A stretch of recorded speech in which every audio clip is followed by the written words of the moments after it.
राधे राधे दोस्तों, जा रही हूँ एक नकटा गीत सुनाने। आप लोग को कैसे लगे कमेंट करके ज़रूर बताना। झूले पिठिया पर फूलरवा, झूले पिठिया पर फूलरवा, तुहरे रोज ननदी, तुहरे रोज ननदी, तुहरे रोज ननदी। झूले पिठिया पर फूलरवा, तुहरे रोज ननदी।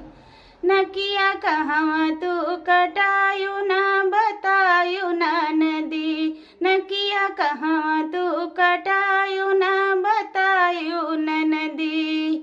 पंचवटी में गयो अकेली की हो रामचंद्र पर जादू, पंचवटी में गयो अकेली की हो रामचंद्र पर जादू।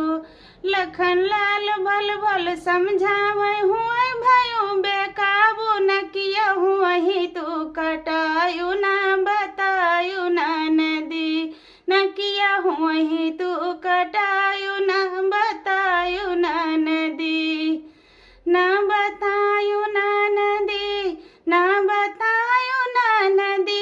नकिया हुई तू कटायु ना बतायु ननदी।